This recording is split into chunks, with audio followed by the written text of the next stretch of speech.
اعوذ باللہ من الشیطان الرجیم بسم اللہ الرحمن الرحیم وَاعْلَمُوا أَنَّمَا غَنِمْتُم مِّن شَيْءٍ فَأَنَّ لِلَّهِ خُمُسَهُ وَلِلرَّسُولِ وَلِذِي الْقُرْبَىٰ وَالْيَتَامَىٰ وَالْمَسَاكِينِ وَابْنِ السَّبِيلِ إِن كُنتُمْ آمَنتُم بِاللَّهِ وَمَا أَنزَلْنَا عَلَىٰ عَبْدِنَا يَوْمَ الْفُرْقَانِ يَوْمَ الْتَقَى الْجَمْعَانِ وَاللَّهُ عَلَىٰ كُلِّ شَيْءٍ قَدِيرٌ صدق اللہ العظیم۔ اب یہاں وہ مال غنیمت کا حکم بیان ہو رہا ہے۔ وَاعْلَمُوا جان لو انما غنمتم من شیء جو بھی غنیمت تمہیں حاصل ہوئی ہے، فَأَنَّ لِلَّهِ خُمُسَهُ تو اس کا خمس پانچواں حصہ تو اللہ کے لیے ہے، وَلِلرَّسُولِ اور رسول کے لیے ہے،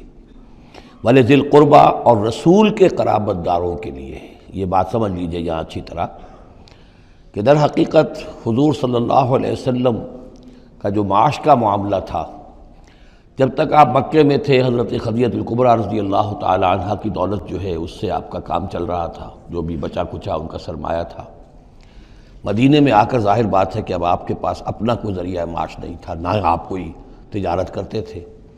تو اب آپ کے اخراجات اور پھر یہ کہ آپ کے بھی قرابت دار ہیں، آپ کی ازواج مطہرات ہیں، ان کے اخراجات کہاں سے آئیں گے؟ تو مال غنیمت میں سے خمس جو ہے وہ اس کام کے لیے رکھ لیا گیا، گویا وہ بیت المال کا حصہ ہوگا، اور بیت المال ہی کفالت کرے گا حضور کی بھی اور حضور کے قرابت داروں کی بھی۔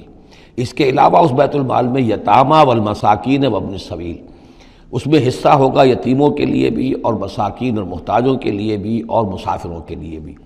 یہ گویا کہ پانچواں حصہ مال غنیمت کا تو ہو گیا،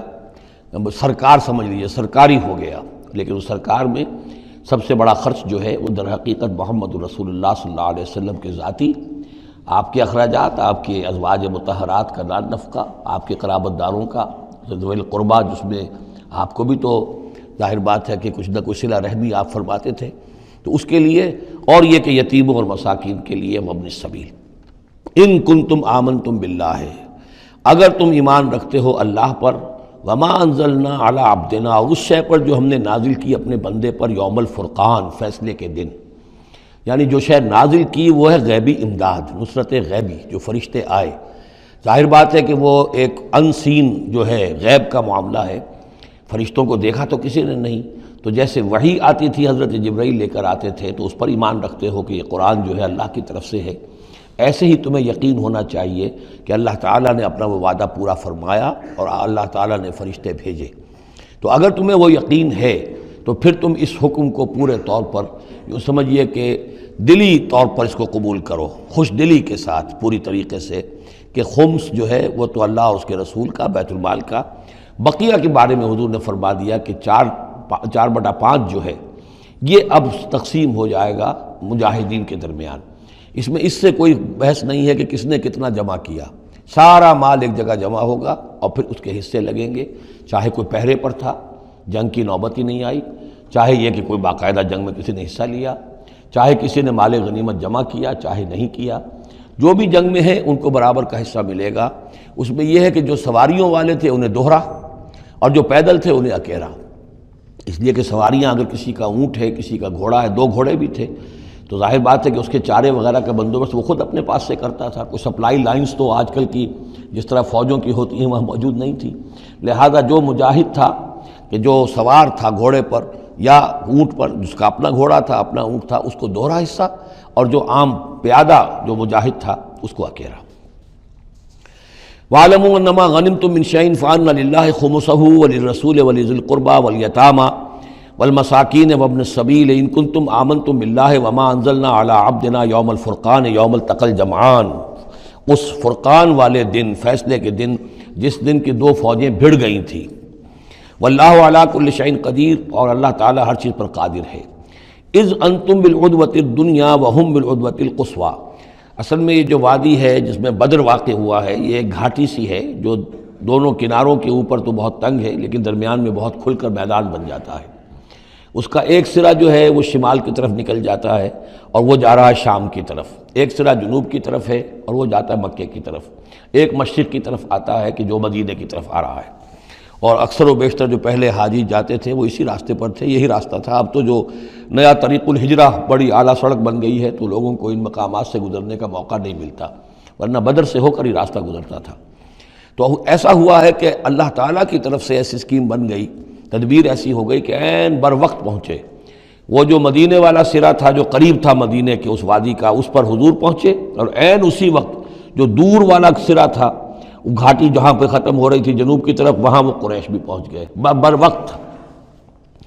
جب تم تھے ورلے کنارے پر اور وہ تھے پرلے کنارے پر، اذ انتم بالعدوۃ الدنیا، دنیا ادنا کا مؤنث ہے قریب تر، وہم بالعدوۃ القصویٰ، اور وہ تھے پرلے کنارے پر، والرکب اسفل منکم، اور وہ جو قافلہ تھا وہ تم سے نیچے تھا، نیچے ہو کر گزر گیا تھا، یعنی اس کے بعد پہاڑوں کی ایک رینج تھی اور اس کے بعد پھر تہامہ کا میدان تھا۔ تو ابو سفیان نے یہ کیا تھا کہ قافلے کو لے کر اس بدر کی گھاٹی میں داخل ہی نہیں ہوئے، ادھر سے تو وہ پیغام بھی بھیج دیا تاکہ فوج ادھر سے آئے، تاکہ مسلمانوں کی توجہ بھی ہو تو فوج کی طرف ہو جائے، اور اسی میں وہ داؤ لگا کر اپنے قافلے کو بچا کر نکال کر لے جائیں، اور وہ تہامہ میں ساحل کے ساتھ ساتھ ہو کر نکل بھی گئے۔ وَلَوْ تَوَاعَدْتُمْ لَاخْتَلَفْتُمْ فِي الْمِيعَادِ، اور اگر تم لوگوں نے آپس میں معاہدہ کیا ہوتا کہ فلاں وقت پر ہمیں پہنچنا ہے، ہو سکتا ہے کہ تم ایک ساتھ نہ پہنچ سکتے، اختلاف ہو جاتا، جیسے اپوائنٹمنٹ ہوتی ہے فلاں وقت پہ میں بھی پہنچوں گا آپ بھی پہنچ جائیں تو کچھ نہ کچھ آگے پیچھے ہو جاتا ہے، تو اگر تم طے کر کے بھی آتے تو اتنا نہ ہوتا جتنا کہ ہم نے اپنی مشیت اپنی تدبیر سے کر دیا کہ عین وقت پر تمہیں وہاں پہنچا دیا۔ اس کی وجہ کیا تھی؟ ہم چاہتے تھے کہ یہ ٹکراؤ ہو جائے اور یہ بات واضح ہو جائے کہ جان لیں اہل مکہ کہ اللہ تعالیٰ کی نصرت کس کے ساتھ ہے، اس کے عوام بھی سمجھ لیں۔ وَلَٰكِن لِيَقْضِيَ اللَّهُ أَمْرًا كَانَ مَفْعُولًا، لیکن یہ سب کچھ اس لیے ہوا تاکہ اللہ تعالیٰ طے کر دے وہ شے، فیصلہ کر دے کہ جو ہو کر رہنی ہے، كَانَ مَفْعُولًا لِيَهْلِكَ مَنْ هَلَكَ عَنْ بَيِّنَةٍ، تاکہ اب جسے ہلاک ہونا ہے وہ ہلاک ہو بات کے واضح ہو جانے کے بعد۔ اب بھی عوام کی اگر آنکھیں نہیں کھلتی تو پھر گویا کہ وہ پھر مورد الزام خود ہے، اب ان کے سرداروں نے جو کچھ ان کی مت ماری تھی، اب آ کر اس موقع کے بعد ان کی آنکھیں کھل جانی چاہیے۔ اب بھی اگر کوئی ہلاک ہوتا ہے تو بات کے واضح ہونے کے بعد ہلاک ہو، لِيَهْلِكَ مَنْ هَلَكَ عَنْ بَيِّنَةٍ وَيَحْيَىٰ مَنْ حَيَّ عَنْ بَيِّنَةٍ، اور جسے جینا ہے، جس کی زندگی ہے روحانی زندگی، اور جو سیدھے راستے پر آنا چاہتا ہے وہ بھی اس بینہ کی بنا پر وہ سیدھے راستے پر آ جائے اور حیات معنوی حاصل کر لے۔ وَإِنَّ اللَّهَ سَمِيعٌ عَلِيمٌ، اور یقیناً اللہ سب کچھ سننے والا اور جاننے والا ہے۔ اِذْ يُرِيكَهُمُ اللَّهُ فِي مَنَامِكَ قَلِيلًا، جبکہ اللہ تعالیٰ آپ کو دکھا رہا تھا اے نبی ان کو آپ کی نیند میں کم۔ حضور نے خواب میں دیکھا کہ کوئی بڑی طاقت نہیں ہے، بڑی تھوڑی سی جمعیت ہے قریش کی جو آئی ہے، حالانکہ 1000 کا لشکر تھا۔ وَلَوْ أَرَاكَهُمْ كَثِيرًا، اور اگر آپ کو دکھایا ہوتا کہ وہ بڑی بڑی تعداد میں آ رہے ہیں، لَفَشِلْتُمْ، اور آپ نے وہ بات بتائی ہوتی صحابہ کرام کو، اپنے ساتھیوں کو، تو اے مسلمانوں پھر تم کمزوری دکھاتے، تم ڈھیلے پڑ جاتے۔ وَلَا تَنَازَعْتُمْ فِي الْأَمْرِ، اور معاملے کے اندر پھر کوئی ایک اور تنازع کھڑا ہو جاتا کہ ہمیں یہاں جنگ کرنی بھی چاہیے کہ نہیں۔ وَلَٰكِنَّ اللَّهَ سَلَّمَ، لیکن اللہ تعالیٰ نے سلامتی پیدا فرما دی۔ إِنَّهُ عَلِيمٌ بِذَاتِ الصُّدُورِ، یقیناً وہ جو کچھ سینوں کے اندر ہے اس سے واقف ہے۔ اس کی توجیہ یہ کی ہے مفسرین نے کہ اگرچہ نبی کا خواب جھوٹا نہیں ہو سکتا، یہ نہیں تھا کہ حضور کو جو خواب دکھایا گیا وہ غلط تھا، اصل میں ان کی جو معنوی حقیقت تھی وہ دکھا دی گئی۔ ایک ہے کسی شے کے اندر جو کمیت ہے، کوانٹیٹیو ایلیمنٹ ہے اس کا، ایک ہے جو اس کی کیفیت ہے، جو اس کے اندر اصل حقیقت ہے۔ تو یہ بات جو ہے اچھی طرح سمجھ لینے کی ہے کہ مکے سے جو اصل نفری آئی تھی وہ تو ان عوام الناس کی تھی کہ جن کو بارے میں جن کو معلوم تھا کہ محمد ہمارے بہترین آدمی ہیں صلی اللہ علیہ وسلم، اور جو ان کے ساتھی ہیں وہ ہمارے گلے سرسبد ہیں، ہمارے خاندان کے قریش کے بہترین لوگ ہیں، اور پھر یہ کہ انہوں نے کوئی جرم نہیں کیا ہے، کوئی ظلم نہیں کیا ہے، وہ صرف ایک خدا واحد کا کے ماننے والے اور جو ہیں وہ نیکیوں کا حکم دینے والے ہیں۔ تو جو ان کے ہاں جو بھی جس کو ہم کہتے ہیں سائلنٹ میجورٹی، عوام الناس، ان کے دل اپنے لیڈروں کے ساتھ نہیں تھے۔ آ تو گئے تھے، وہ ظاہر کہ ان کا جبر تھا، ان کا فیصلہ تھا، لیڈروں کا حکم تھا، آ گئے تھے، لیکن مارے باندھے کو آئے ہوئے تھے۔ ان کے دلوں کے اندر وہ بات نہیں تھی کہ جو کسی ایسے لشکر میں ہوتی ہے کہ جو سمجھتا ہے اپنے آپ کو برحق، ہم حق کے لیے لڑ رہے ہیں، تو اس کے اندر جو طاقت ہوتی ہے اس لڑنے والے کے اندر، وہ اس شخص میں نہیں ہوتی کہ جو مارے باندھے کو لے آیا گیا ہو اور خود اسے اپنے دل میں یہ یقین نہ ہو کہ میں حق کے لیے لڑ رہا ہوں۔ اس اعتبار سے معنوی طور پر جو ان کی کیفیت تھی اس کے اعتبار سے وہ واقعتاً کم تھے، تو حضور کو خواب میں اللہ تعالیٰ نے ان کی اصل حقیقت دکھائی۔ وَإِذْ يُرِيكُمُوهُمْ إِذْ الْتَقَيْتُمْ فِي أَعْيُنِكُمْ قَلِيلًا وَيُقَلِّلُكُمْ فِي أَعْيُنِهِمْ، مزید برآں اللہ نے یہ کیا کہ جب دونوں لشکر ٹکرائے ہیں تو ایسی کیفیت پیدا کر دی کہ مسلمانوں کو بھی وہ تھوڑے لگ رہے تھے کہ کوئی زیادہ لوگ نہیں ہیں، اور انہیں بھی مسلمان تھوڑے نظر آ رہے تھے. یعنی یہ کہ ہر صورت اللہ نے ایسی بنا دی تھی کہ جنگ ہو اور ڈٹ کر ہو، تاکہ یہ صورتحال جو ہے یوم الفرقان ہونا اس کا بالکل واضح ہو جائے. اگر کسی وجہ سے وہ کرنی کترا جاتا معاملہ اور جنگ نہ ہوتی، مقابلہ نہ ہوتا، تو جس طریقے سے کہ اللہ اس کو فیصلہ کن دن بنا دینا چاہتا تھا، یوم الفرقان فیصلے کا دن، وہ صورتحال پیدا نہ ہوتی. لِيَقْضِيَ اللَّهُ أَمْرًا كَانَ مَفْعُولًا، تاکہ اللہ پورا کر دے اس معاملے کو کہ جو ہونے والا ہی تھا. وَإِلَى اللَّهِ تُرْجَعُ الْأُمُورُ، اور تمام معاملات بالآخر تو اللہ ہی کی طرف لوٹا دیے جائیں گے. یا ایھا الذین آمنوا اذا لقیتم فئۃ فاثبتوا، اے اہل ایمان جب بھی اب تمہارا، اب چونکہ دور شروع ہو گیا ہے، اب تمہاری جد و جہد جو ہے وہ آخری مرحلے میں داخل ہو چکی ہے، مسلح تصادم کا آغاز ہو چکا ہے، اور یہ تو ابھی پہلی جنگ ہے، ابھی جنگیں اور آنی ہیں، اگلے ہی سال غزوہ احد ہو گیا. جب بھی تمہارا مقابلہ ہو کسی فوج سے فاثبتوا، پہلا حکم تو یہ ہے کہ پھر ثابت قدم رہو، قدم جمائے رکھو. دوسرا حکم وَاذْكُرُوا اللَّهَ كَثِيرًا، اور اللہ کا ذکر کرو کثرت کے ساتھ، لعلکم تفلحون، تاکہ تم فلاح پاؤ. تمہاری جو طاقت ہے وہ اللہ تعالیٰ کے بھروسے پر ہے. وَاصْبِرْ وَمَا صَبْرُكَ إِلَّا بِاللَّهِ، ایک بندہ مومن کا صبر جو ہے وہ اللہ کے بھروسے پر ہے. لہذا اللہ یاد رہے گا، اللہ کے ساتھ قلبی تعلق، روحانی تعلق استوار ہوگا تو تم ثابت قدم رہو گے. اور اگر اللہ کے رشتہ ٹوٹ گیا، قلبی رشتہ، روحانی رشتہ، تو پھر تمہارے اندر جان نہیں ہوگی. اور تیسرا حکم لعلکم تفلحون، تاکہ تم مراد پاؤ. اور تیسرا حکم اطیعوا اللہ ورسولہ، اور دیکھو تیسرا حکم یہ ہے کہ جو ڈسپلن ہے اس کی پابندی کرو، حکم مانو اللہ کا اور اس کے رسول کا. اب ویسے تو یہاں اللہ کا حکم بھی کہا گیا ہے، لیکن ظاہر بات ہے کہ وہاں تو ہر وقت جو حکم آتا تھا وہ رسول کا حکم آتا تھا، اس لیے کہ قرآن بھی آ رہا ہے تو رسول کی زبان سے ادا ہو رہا ہے، اور رسول اپنی جانب سے اپنی اجتہاد کے تحت، اپنی رائے کے تحت، اپنی تدبیر کے تحت کوئی رائے دے رہے ہیں تو ابھی حضور کی زبان مبارک سے ادا ہو رہا ہے. تو ویسے کہنے کو یہ اللہ اور اس کے رسول کی اطاعت کرو، لیکن عملاً وہ رسول اطاعت بن جاتی ہے. بمصطفیٰ برساں خویش را کہ دی ہمہ اوست، واطیعوا اللہ ورسولہ ولا تنازعوا، اور دیکھو آپس میں جھگڑو نہیں. یہی وہ الفاظ آئے ہیں جو سورہ آل عمران میں ہم پڑھ چکے ہیں. وَلَقَدْ صَدَقَكُمُ اللَّهُ وَعْدَهُ إِذْ تَحُسُّونَهُم بِإِذْنِهِ حَتَّىٰ إِذَا فَشِلْتُمْ وَتَنَازَعْتُمْ فِي الْأَمْرِ وَعَصَيْتُم مِّن بَعْدِ مَا أَرَاكُم مَّا تُحِبُّونَ. اب یہ ایک سال بعد ہونے والا ہے، یہ ایک سال پہلے ان سے کہا جا رہا ہے نظم کی پابندی کرو، اطاعت رسول پر کاربند رہو. وَلَا تَنَازَعُوا، اختلاف نہ کرو، جھگڑا نہ ڈالو. فَتَفْشَلُوا، تو تم ڈھیلے پڑ جاؤ گے. وَتَذْهَبَ رِيحُكُمْ، اور تمہاری ہوا اکھڑ جائے گی. وَاصْبِرُوا، اور ثابت قدم رہو. إِنَّ اللَّهَ مَعَ الصَّابِرِينَ، یقیناً اللہ تعالیٰ صابروں کے ساتھ ہے، اللہ کی نصرت، تائید اہل صبر کے ساتھ ہے. وَلَا تَكُونُوا كَالَّذِينَ خَرَجُوا مِن دِيَارِهِمْ بَطَرًا وَرِئَاءَ النَّاسِ، ان لوگوں کے مانند نہ ہو جانا کبھی جو نکلے تھے اپنے گھروں سے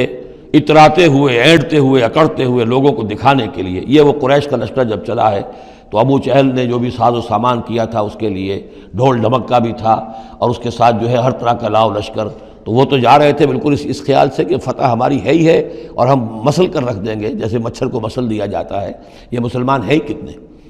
وہ جو ہے خوب اپنے شان و شوکت کا مظاہرہ کرتے ہوئے جا رہے تھے. وَيَصُدُّونَ عَن سَبِيلِ اللَّهِ، اور حقیقت کیا تھی کہ اللہ کے راستے سے روک رہے تھے. وَاللَّهُ بِمَا يَعْمَلُونَ مُحِيطٌ، اور جو کچھ وہ کر رہے تھے اللہ اس کا احاطہ کیے ہوئے تھا.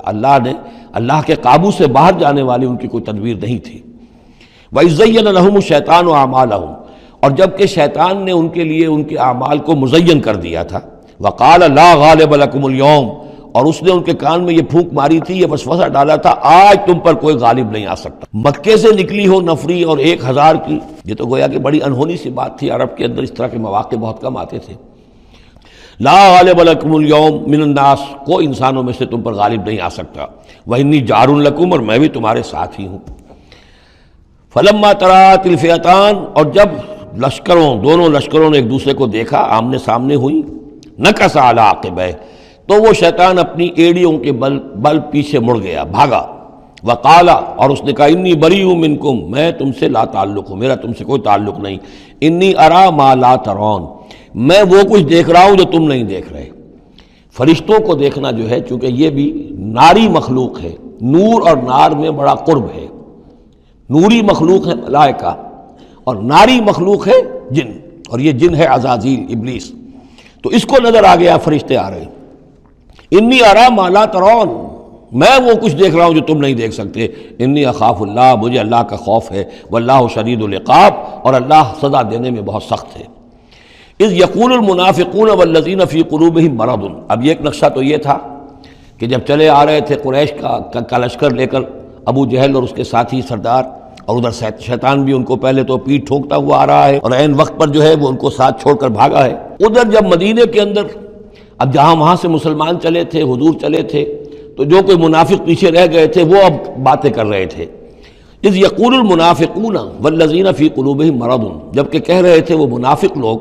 اور وہ لوگ کہ جن کے دلوں میں روگ تھا، غر ہؤلاء دینہم، ان مسلمانوں کو تو ان کے دین نے بالکل دھوکے میں ڈال دیا ہے، مت ماری گئی ہے، دماغ خراب ہو گیا ہے، قریش سے ٹکرانے چلے ہیں، ان کی عقل جواب دے گئی ہے۔ ہم تو پہلے بھی سمجھتے تھے کہ یہ سفہاء ہیں، بے وقوف ہیں، احمق ہیں، لیکن اب تو معلوم ہوتا ہے کہ سرے سے مت ماری گئی۔ غر ہؤلاء دینہم، ان کے دین نے ان کی مت مار دی۔ ومن یتوکل علی اللہ فإن اللہ عزیز حکیم، انہیں کیا پتا کہ جو کوئی توکل کرے اللہ پر تو اللہ تعالیٰ زبردست ہے، حکمت والا۔ وَلَوْ تَرَىٰ يَتَوَفَّى الَّذِينَ كَفَرُوا الْمَلَائِكَةُ، اور کاش تم دیکھ سکتے ہیں جب کہ قبض کرتے ہیں فرشتے ان کافروں کو، ان کی جانوں کو، یضربون وجوہہم، ان کے چہروں پر ضرب لگاتے ہوئے، وادبارہم، اور ان کی پیٹھوں پر، وذوقوا عذاب الحریق، اور کہتے ہیں اب چکھو جلنے کا عذاب، ذالک بما قدمت ایدیکم، اور یہ وہ کچھ ہے جو تمہارے اپنے ہاتھوں نے آگے بھیجا ہے، وان اللہ لیس بظلام للعبید، اور یہ کہ اللہ تو ہرگز اپنے بندوں کے حق میں ظالم نہیں ہے، ظلم کرنے والا نہیں ہے۔ کداب آل فرعون والذین من قبلہم، جیسے کہ معاملہ ہوا آل فرعون کا اور ان کا جو ان سے پہلے تھے۔ آل فرعون سے پہلے قوم شعیب سے پہلے صدوم اور عمورہ کی بستیاں، ان سے پہلے قوم سمود، ان سے پہلے قوم عاد، ان سے پہلے قوم نوح، یہ ہم سورہ اعراف کے اندر یہ ساری چیزیں پڑھ کر آئے۔ کذاب آل فرعون والذین من قبلہم کفروا بآیات اللہ، انہوں نے بھی اللہ کی آیات کا کفر کیا، فأخذہم اللہ بذنوبہم، تو اللہ نے پکڑ لیا انہیں ان کے گناہوں کی پاداش میں۔ ان اللہ قوی شدید العقاب، یقیناً اللہ تعالیٰ قوی ہے، قوت والا ہے، زور آور ہے، اور سزا دینے میں سخت ہے۔ ذالک بان اللہ لم یکن مغیرا نعمۃ انعمها علی قوم حتی یغیروا ما بانفسہم، یہ اس لیے ہے کہ اللہ تعالیٰ کا یہ طریقہ نہیں ہے کہ کوئی نعمت جو اس نے کسی قوم کو دی ہو اس میں تغیر کر دے جب تک کہ وہ قوم اپنے اندر کی کیفیت کو متغیر نہ کر دے۔ یعنی یہ ہر قوم جو اٹھی تھی اسی شکل میں اٹھی تھی کہ اللہ تعالیٰ نے ایک نبی بھیجا، جیسے کہ قوم ہود ختم ہوئی تو حضرت ہود اور ان کے ساتھیوں کے ذریعے سے ایک نئی قوم وجود میں آئی جو آگے چل کر سمود کہلائی۔ تو یہ لوگ کون تھے؟ یہ لوگ تھے جن کو اللہ نے نعمت دی تھی، انعام دیا تھا، احسان کیا تھا، ایمان انہیں ملا تھا، لیکن جب انہوں نے اپنی اس نعمتوں کو بدل دیا، کفر کی روش پر آ گئے، توحید کی پگڈنڈی چھوڑ کر، توحید کی شاہراہ کو چھوڑ کر شرک کی پگڈنڈیوں پہ مڑ گئے، تو پھر اللہ تعالیٰ کی نعمت بھی تبدیل ہو جاتی ہے، اللہ تعالیٰ نعمت سلب کر لیتا ہے، انعام کی جگہ پر اللہ کا عذاب آ جاتا ہے۔ ذالک بان اللہ لم یکن مغیرا نعمۃ انعمها علی قوم حتی یغیروا ما بانفسہم، یہی ہے جو مضمون آگے بھی آئے گا سورہ رعد میں بھی، اور اس کو پھر یہ کہ اردو میں بھی ایک شعر میں لوگوں نے پیش کیا ہے کہ خدا نے آج تک اس قوم کی حالت نہیں بدلی، نہ ہو جس کو خیال آپ اپنی حالت کے بدلنے کا۔ قوموں کے اپنے اندر کے حالات بدلتے ہیں تو پھر تقدیر بدلتی ہے، صرف خواہش سے، وشفل تھنکنگ سے، امانی سے کوئی بات نہیں ہوا کرتی۔ اور قوم ظاہر بات ہے کہ افراد پر مشتمل ہوتی ہے، پہلے کچھ افراد بدلیں گے، ان کے اندر قلب ماہیت ہوگی، ان کا باطن بدلے گا، ان کی سوچ، ان کے نظریات، ان کے خیالات، ان کے مقاصد، ان کی دلچسپیاں، ان کی امنگیں تبدیل ہو جائیں گی۔ یہ اندر کے بدلے ہوئے لوگ جو ہیں جب کثیر تعداد میں ہوں گے تو پھر یہ مل جل کر زور لگائیں گے، طاقت لگائیں گے، معاشرے کو بدل دیں گے، اور پھر یہ اس طریقے سے کہ انقلاب آئے گا۔ چون بجاں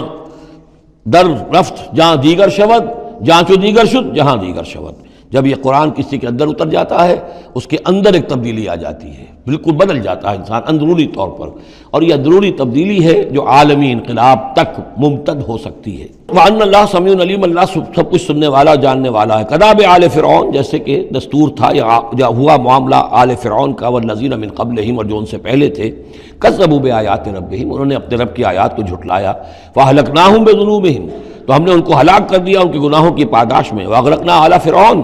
اور آل فرعون کو ہم نے غرق کر دیا، وکل کانوا ظالمین، اور یہ سب کے سب ظالم تھے۔ ان شر الدواب عند اللہ الذین کفروا فہم لا یؤمنون، بدترین چوپائے اللہ کے نزدیک یہی لوگ ہیں اللہ کے نزدیک جو کفر کرتے ہیں اور وہ ایمان نہیں لاتے۔ یعنی وہی جو آیت ہم پڑھ چکے سورہ اعراف میں کہ یہ لوگ انسان نظر آتے ہیں، حقیقت میں انسان نہیں ہیں۔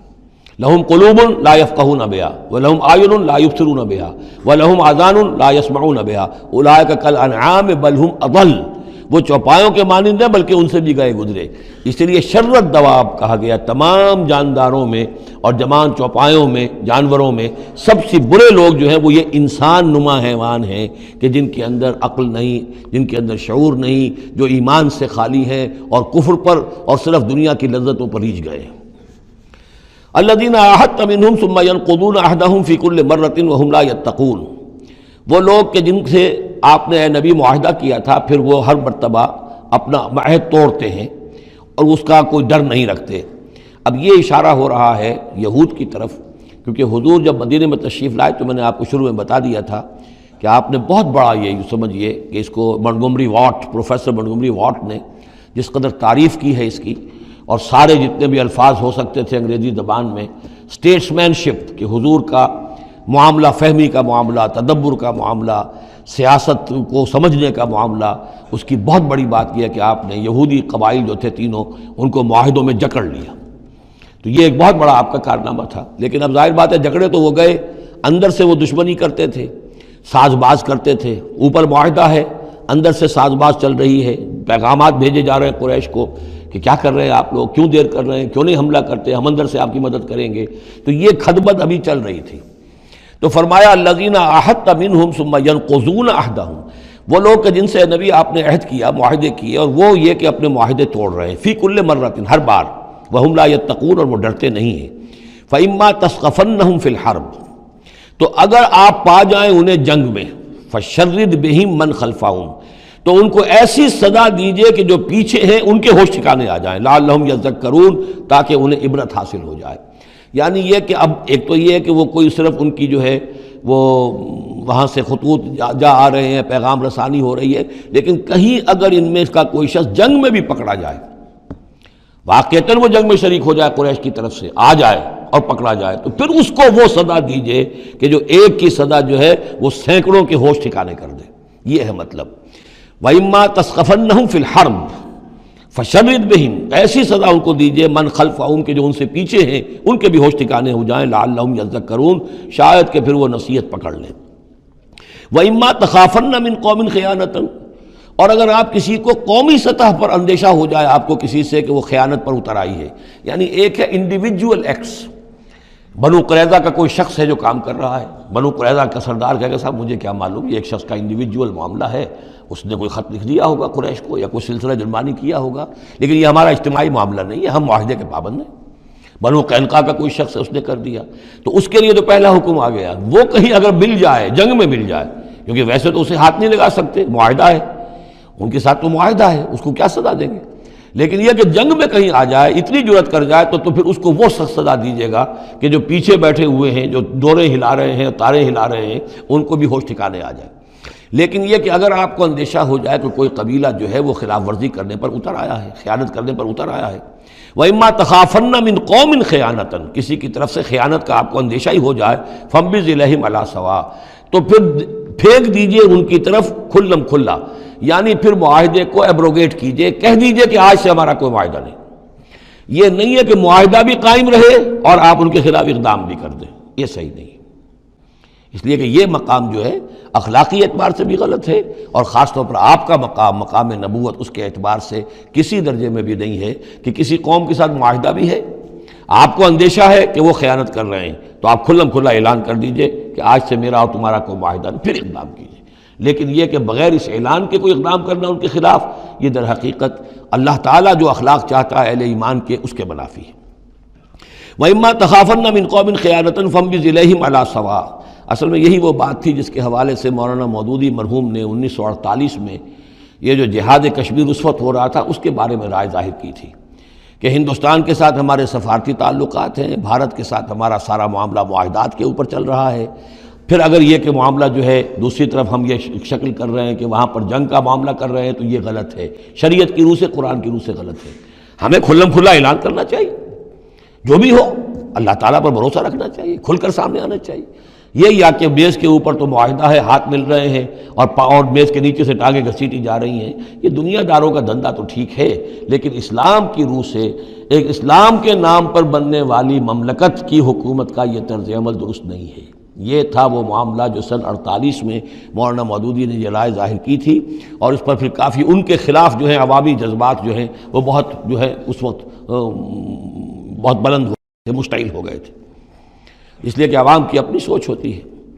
وَإِمَّا تَخَافَنَّ مِنْ قَوْمٍ خِيَانَةً فَانبِذْ إِلَيْهِمْ عَلَىٰ سَوَاءٍ، معاہدہ ان کے منہ پر دے مارو، ان اللہ لا يحب الخائنین، یقیناً اللہ تعالیٰ کو خیانت کرنے والے پسند نہیں ہیں۔ وَلَا يَحْسَبَنَّ الَّذِينَ كَفَرُوا سَبَقُوا، اور نہ سمجھے وہ لوگ جنہوں نے کفر کیا ہے کہ وہ بچ نکلے ہیں، یعنی یہ کہ اب اگر کچھ لوگ بچ کے بھی تو چلے گئے نا، آخر 1000 کی نفری آئی تھی، انہم لا یعجزون، یہ جو بچ کر چلے گئے وہ یہ نہ سمجھے کہ وہ اللہ کو عاجز کر دیں گے، وہ عاجز نہیں کر سکیں گے۔ وَأَعِدُّوا لَهُم مَّا اسْتَطَعْتُمْ، اور اے مسلمانوں اب جب یہ نیا دور شروع ہو ہی گیا ہے تمہاری اس دعوت و تحریک کا، تو اب پوری طریقے سے اپنے امکان بھر سامان حرب تیار کرو۔ اعدوا لہم، اعداد تیاری کرنا، اسلحہ تیار کرو، سامان جنگ تیار کرو، گھوڑے تیار رکھو، رسالہ تمہارا ہونا چاہیے، جو بھی تمہارے لیے ممکن ہے۔ یہ توکل کا مطلب یہ نہیں ہے کہ تم ہاتھ پر ہاتھ دھر کر بیٹھ رہو اللہ تمہاری مدد کرے گا۔ اعدوا لہم ما استطعتم، اپنی استطاعت جو ہے اس کی حد تک تو پوری تیاری کرو، من قوت، طاقت سے بھی، ومن رباط الخیل، اور پلے ہوئے گھوڑوں کے ذریعے سے بھی، اس لیے کہ اس زمانے میں جنگ کے لیے سب سے زیادہ جو مؤثر شے تھی آپ کو معلوم ہے وہ گھوڑا، تیز رفتار ہے، اونٹ جو ہے تیز دوڑ نہیں سکتا ہے۔ اور اسی حوالے سے آج سمجھ لیجئے ہمارے لیے بہت اہم مسئلہ ہے یہ، اللہ تعالیٰ نے شاید عالم اسلام میں پورے میں پتہ نہیں 50 60 70 کتنے ملک دنیا میں ہیں مسلمان کہلاتے ہیں، ایک ملک ہے صرف جس سے ایٹمک صلاحیت دی ہے، اور یہ امانت پوری امت مسلمہ کی ہے، مسلمانان پاکستان کے پاس، اور اس کے بارے میں اگر امریکہ کا دباؤ قبول کر لیا گیا تو یہ سب سے بڑی خیانت ہوگی اللہ کے ساتھ، امت مسلمہ کے ساتھ، اللہ کے دین کے ساتھ۔ وہ اسرائیل لے کر بیٹھا ہوا ہے ایٹم بم کے، اس کے پاس انبار لگے ہوئے، لیکن یہ ہے کہ ساری پالیسی جو چل رہی ہے وہ یہ کسی طریقے سے پاکستان کا، ایک عراق کے بارے میں اندیشہ ہوا تھا کہ اسے ایٹمی دانت نکل سکتے ہیں، اس ایک مرتبہ اس کا وہ ایٹمک پلانٹ جو ہے اس کا بھرکس نکال دیا تھا، دوسری مرتبہ یہ کہ اس کا پورا بھرکس ہی نکل گیا، اگلا پچھلا کھایا پیا سب اگلوا دیا۔ اب پاکستان پر سارا دباؤ، ساری ڈپلومیسی جو بھی چل رہی ہے اس وقت، کان کھولنے کی اور آنکھیں کھول کر دن گزارنے کی ضرورت ہے۔ ہمیں حکم یہ کہ جو بھی اللہ نے تمہیں دیا ہے، تمہارا امکان، جو بھی تمہارے پاس امکانی طاقت ہے اسے سنبھال کر رکھو، ڈیٹرنٹ۔ اعدوا لہم ما استطعتم من قوت ومن رباط الخیل ترہبون بہ عدو اللہ، تاکہ تم اللہ کے دشمنوں کو اس سے ڈرا سکو، یہی ہے ڈیٹرنٹ،